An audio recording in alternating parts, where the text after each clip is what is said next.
think here I just realized that if you think about the clues that are all around us, they're really in us, through us, and all around us. Think of the word love.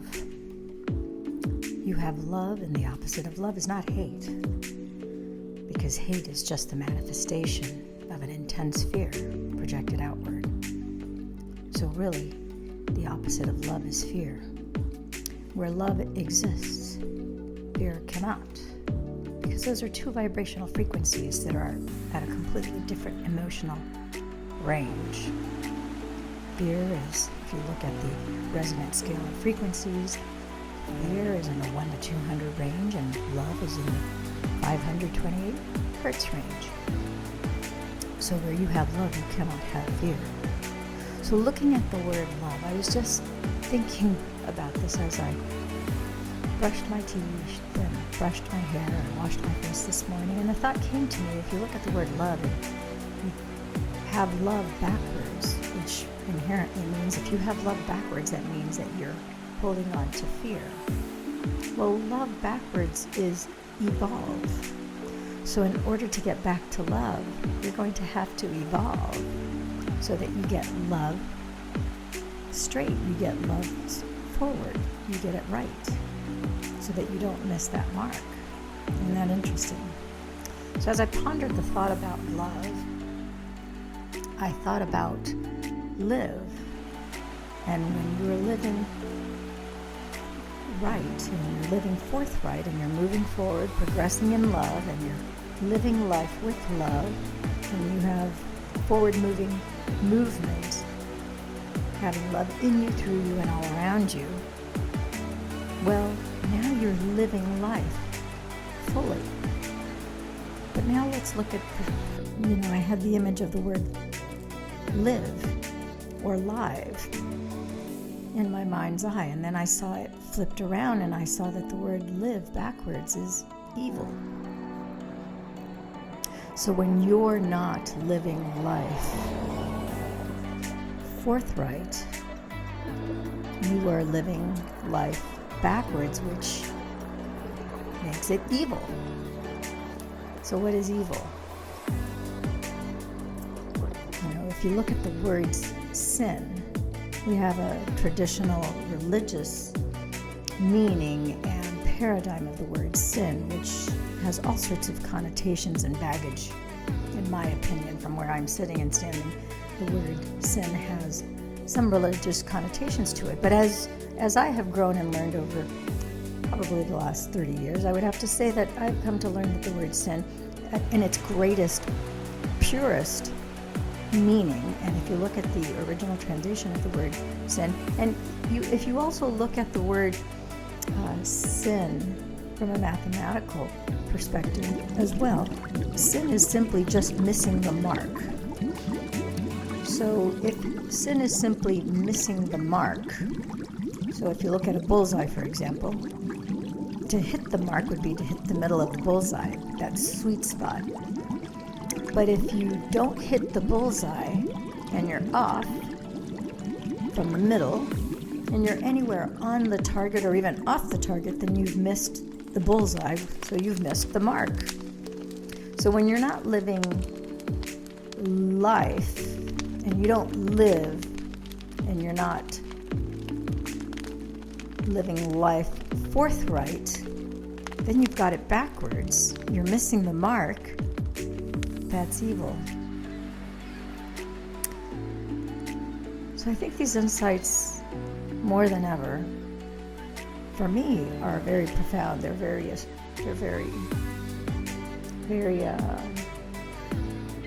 enlightening. My consciousness is growing and expanding and becoming more encompassing, in the sense that it's more aware of more of what's inside of me. And as I become aware of more of what is inside of me, I become more aware of those things that are outside of me. Because really my outward 3D manifestations and what it is that I'm seeing is just an inward reflection of my inner state of being. Because everything is a hologram, everything is a projection. And I see more and more evidence of that as I move forward in light of the truth and doing my best to live a life forthright in love, and in light of truth, living forthright in life and living. Do I get it 100% right every time? No, I'm human. I have reactions, I have thoughts, I have feelings.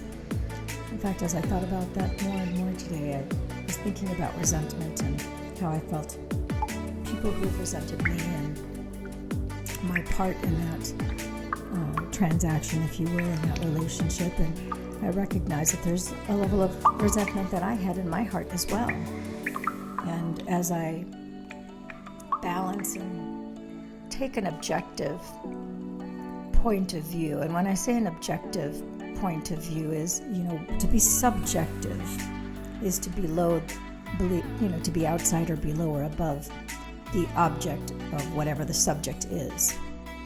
So to have an objective point of view would be for somebody to be outside of me looking at me. That's an objective point of view.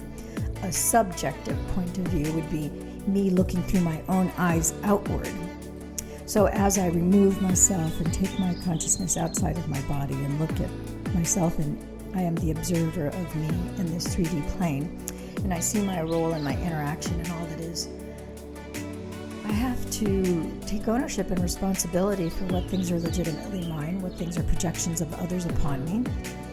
And if I'm really honest with myself, I have to say, okay, yeah, one of the things that really bothered me in a past relationship was a certain amount of resentment. And as I carefully take a look at that, and I look at boundaries and how I was good at keeping boundaries and how I failed more often than not and not asserting my boundaries and what I needed in a relationship and my willingness.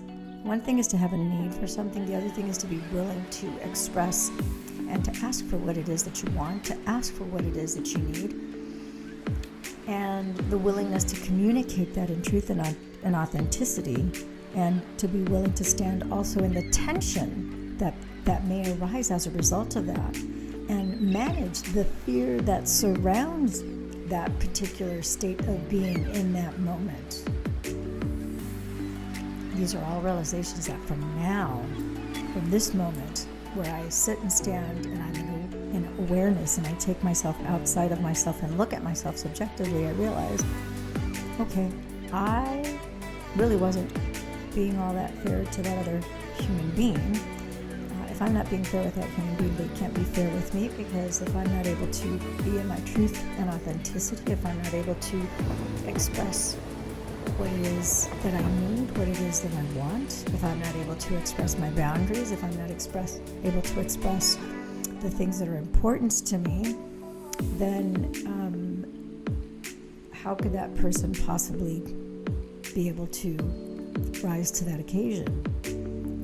One of the first tenets, one of the first things that we see, and it's riddled throughout the holy ancient scriptures, Christian Bible, Catholic Bible, Jewish Bible, the Torah, many of the ancient scripts in Taoism and Buddhism, they all talk about the same thing. And they talk about ask and you shall receive, knock and the door shall be open. So you have to be able to ask. And that willingness to have the courage, feel the fear and do it anyway, and ask is very, very powerful. Now we can go down the rabbit hole of talking about God and the God force within us and how we are co-creators, and as we create, as the great creator, the divine universal intelligence that we know as God, whatever label you want to give God, the creator, the universe, the great I am, universal force intelligence, El Shaddai, Elohim, Yahweh, Jehovah, El Shaddai, Adonai. Hebrew, we have 72 different names for God. So Dios, Adieu, Allah. This is pretty long with many different names of God. But let's just make it really, really simple. Take it down to the level that a 2 or 3-year-old can understand. And we basically all recognize that there is a force that's in us, through us, and all around us. It's the universal presence, the universal energy that can't be created, can't be destroyed, that always has, is, and shall be. And it is also that energy that is within inside me. And I have come to this point in my life to recognize, I've been aware of this for quite some time now, that I am just one of the many facets of God pressed into human form. Every human being is God pressed into human form. Just as Jesus was God pressed into human form, so are we. So are you. So are the plants. So are the trees. So is the sea. So are the fish. Everything that we witness around us is one of the expressions of God in its form.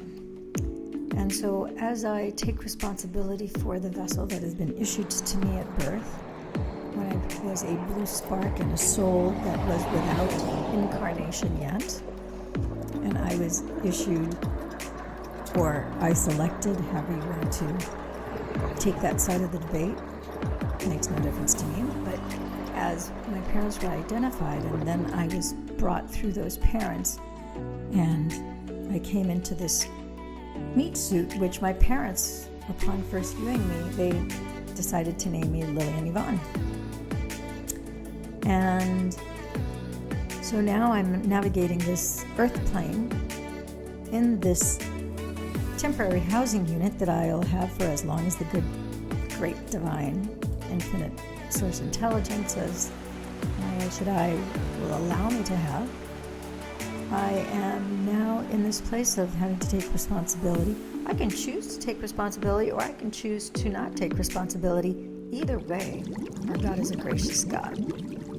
Now, with that choice, with that free will, would I choose to use my free will? In fact, I believe we all use our free will.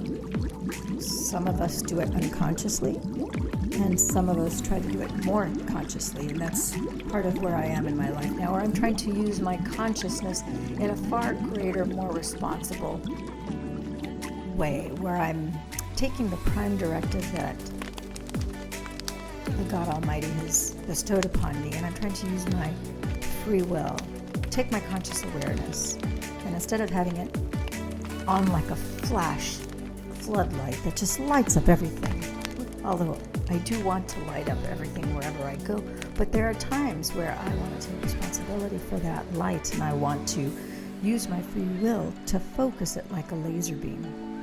And so I do that mindfully every day. In every way, really. I do it in what many of us would call a traditional prayer and meditation, where I close my eyes, I slow down my breath, I slow down my heart rate, I slow down my brain waves, I separate my ego, and I tell my ego, you're not my amigo, you're not even my enemigo anymore. I love you, I know what you're here for, and thank you, because you are there just as day is tonight. You are there for contrast.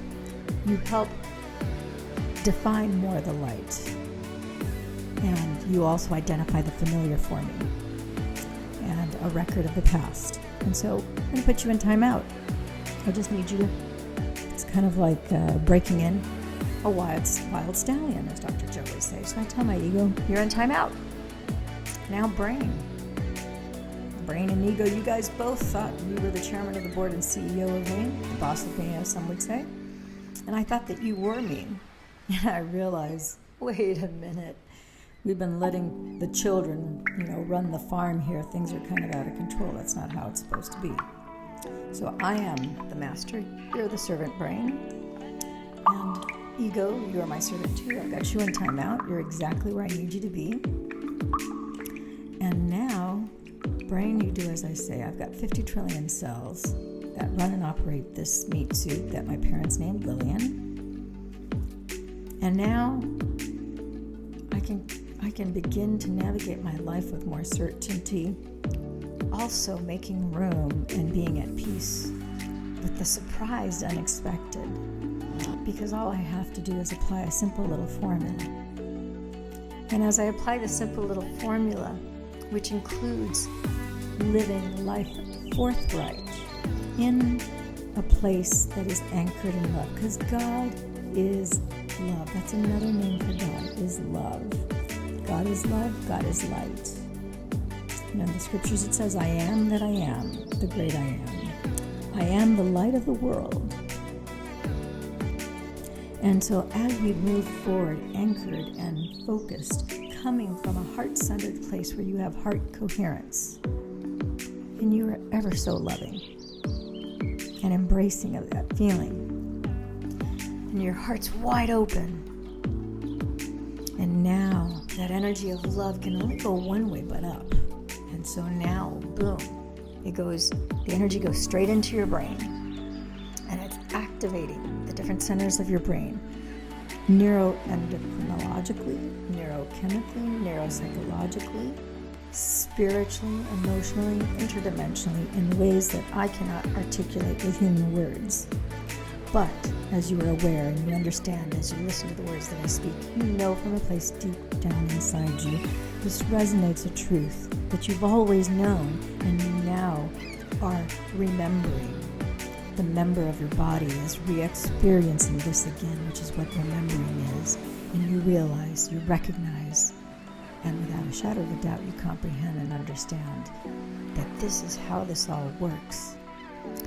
And this is available to you and to me.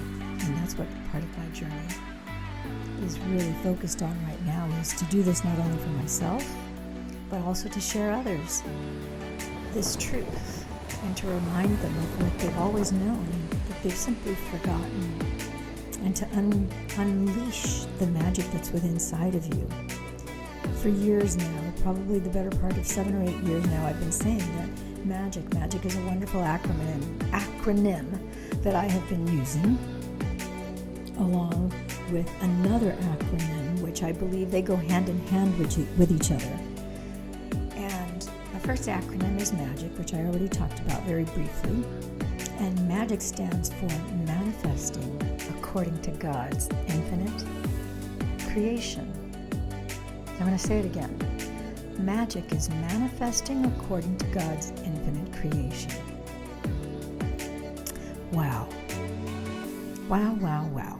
I remember reading, there were several books that I read, and this was back in 2012 and 13. I've always read quite a few books. As I sit here right now, and as you listen to the words that I speak, I have 4 books at my bedside that I'm reading, and 3 other books at the foot of my bed, all of which I've bought since the beginning of this month, which I will get through over the next 60 days without a shadow of a doubt. I'm an avid reader, and every now and then I grab a book that really grabs me at a soul level, like Becoming Supernatural, which I've read 3rd times, and I'm sure I'll read it a 4th time in 2021. Why? Because it's become my new textbook. It has certain universal truths. It's a life-changing book.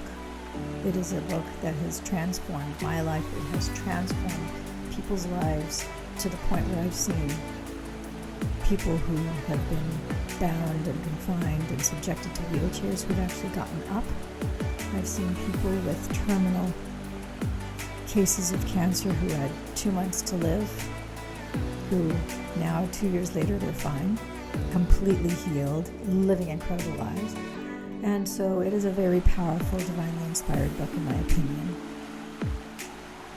And so back in 2012, to loop back around to this acronym, see, you don't have to be perfect to do any of this, to live, to succeed, to live love fully and authentically and integrity.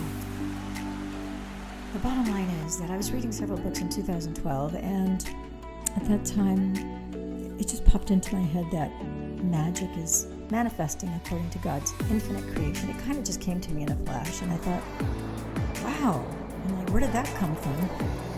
I was meditating, of course, at the time, and it was in between reading certain books, and it just kind of came to me out of nowhere, much like the thoughts as I was brushing my teeth, brushing my hair, putting some coconut oil and moringa oil on my face as I got ready.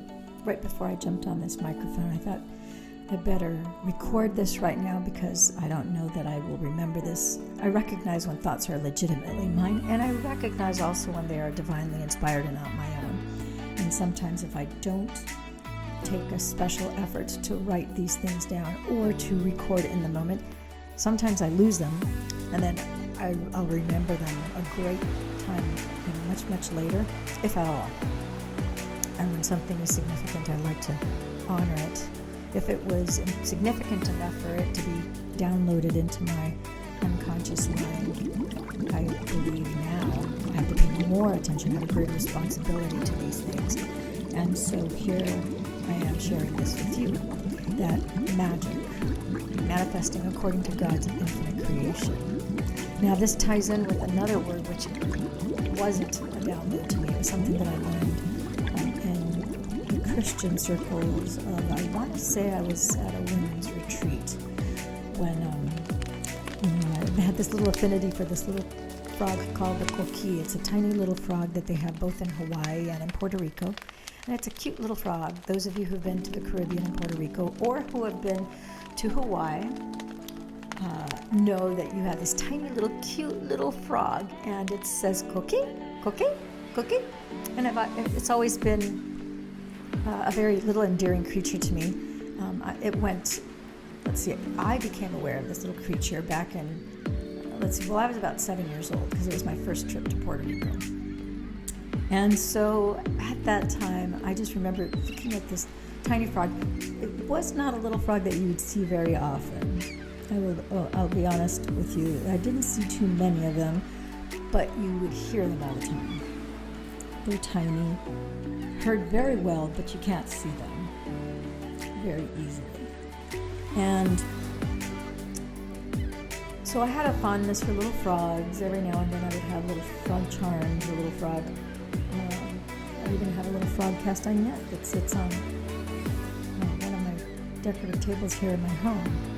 Anyhow, in this women's retreat, I'll never forget, there was a speaker. I wish I could remember which speaker it was.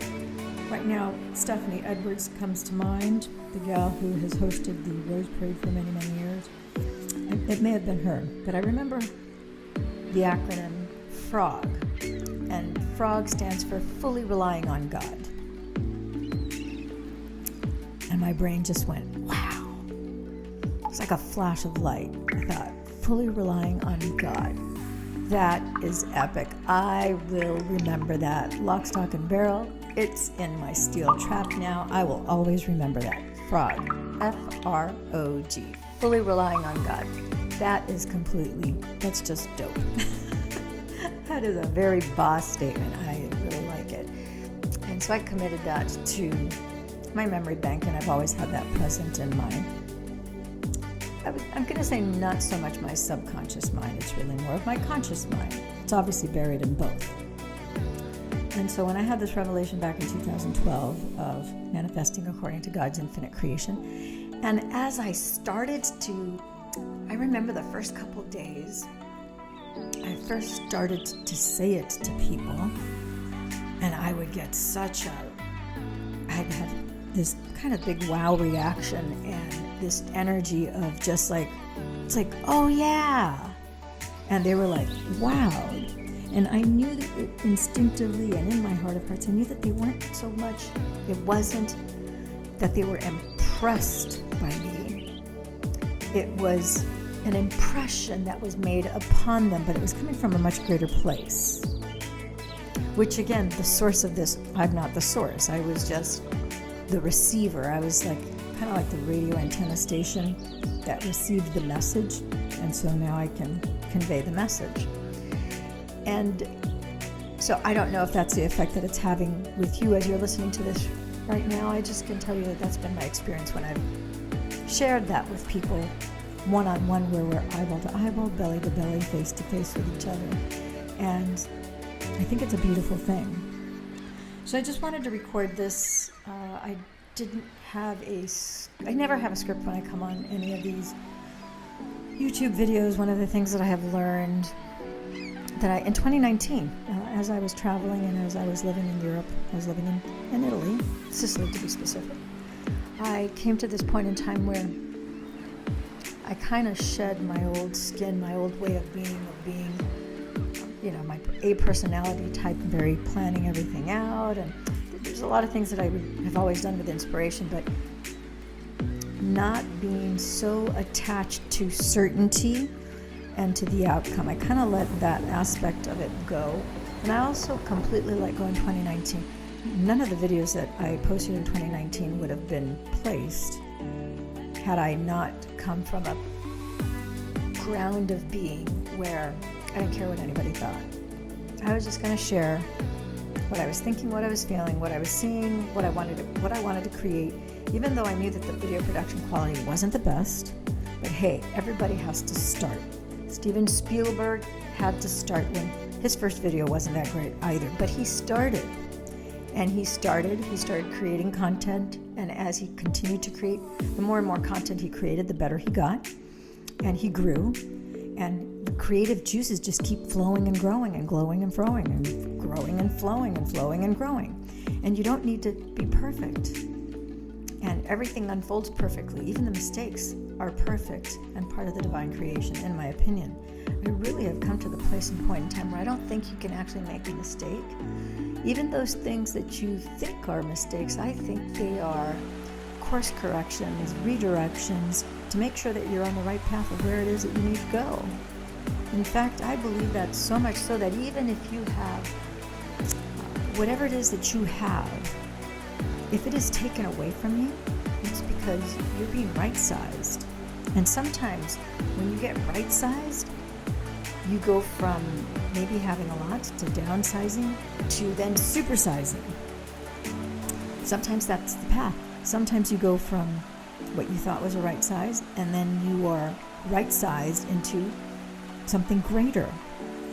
I think if you give it enough time, it's always something greater, because the nature of the universe and all around us, if we look, the nature of a tree, its right sizing is to grow and to expand. If you look at the right sizing of the seed, the same thing is true with the seed. It's growing and it's expanding. If you look at the nature of a child, when a child is born, a child grows, it expands. If you look at the size of, organizations, life in and of itself, a blade of grass, it's always to grow up and out. It's to expand. If you look at the work that the scientists are doing, whether it's at NASA or wherever, it doesn't matter the name of the organization. They know without a shadow of a doubt that not only is the sun expanding and growing, but the universe, the galaxy, the cosmos, outer space is infinitely expanding and growing. And so it is, my friends and gems. You and me are expanding and growing. Even the very elderly. You look at someone who's 80, 90, 100, 110, 120 years old. There aren't very many 110 and 120-year-olds. But I will tell you this. We have over 1 million people in the United States alone that are over 100 years old. There's over 7 blue zones in the world where we have many clusters, where we have a proliferation of people, like Sardinia, like Fukuoka, Japan, where they have many, many people that are 100, 105, 110, 115, 117, 120. So it does happen. And I would say that those people have mastered that art of growing and expanding. And nothing happens in a closed mind. I believe that in order for you to live that long, in order for you to grow and expand in all your ways, shapes, and forms, for you to be the truest, most authentic expression of who you were meant to be in this form, where you are right here, right now, listening to me, you have to have an open mind. Because an open mind is, like my friend Don Green says of the Napoleon Hill Foundation, he's the founder, and he says, your mind has to be like a parachute, because a parachute doesn't do you any good if it's closed. You have to be able to pull the string and open up the parachute in order for it to be of any use to you. The same thing is true, like an open mind. Your mind has to be open, like a parachute. So that's it for now. And I think that as we share parts of ourselves, as we share the whole of ourselves, as I'm doing with you here right now, that we are kind of like, money. I have another friend, actually I think it's also Don Hill who said this. He said that money is like fertilizer, that if you put money in a little corner and you just hoard it, keep it in the corner of your room, after a while it kind of starts to stink. It's kind of like manure, like fertilizer. But money is like fertilizer. If you take that money and instead you spread a little bit of it all around, then it starts to grow. And I think that we as human beings, because money is just energy. Are we not energy? We're the same thing. Money is energy. We are energy. Our life force energy is in us, through us, and all around us. And the more we can share of ourselves and not just keep it hidden in a monk cell someplace or some sort of cavern in whatever city, town, countryside, or hill that you live in, but you share yourself with the world and you let that energy flow, then you start to grow. And again, that's part of allowing your conscious awareness to grow and to expand and to be open like a parachute. So there is a paradox there, because we are growing our consciousness and we are expanding our consciousness, and yet at the very same time, the paradox is that we need to take responsibility for every thought, act, and emotion through our free will, to take our conscious awareness, which is really right brain dominant in terms of the blood flow to the brain. I'm going to give you, this is one really key aspect that not enough people talk about. There's some talk of it, of course, in the neuroscientific community, but really as it pertains to not just the spiritual world, but even amongst a group of meditators, one of the things that I know that fast-tracked and really quantum leaped me and catapulted me, and it was a moment of awareness where I became aware in consciousness that my portal into that divine union with God, with the divine, was through my right hemisphere of my brain, not through my left rational thinking brain. And it was later, through reading and rereading and then digging online through scientific papers. Thank goodness for PubMed. Thank goodness for Frontiers in Bioscience. Thank goodness for Google. And I started to come across more and more research. Thank goodness for neuroscientists like Dr. Jill Bolte Taylor, who wrote A Stroke of Insight, where she spoke.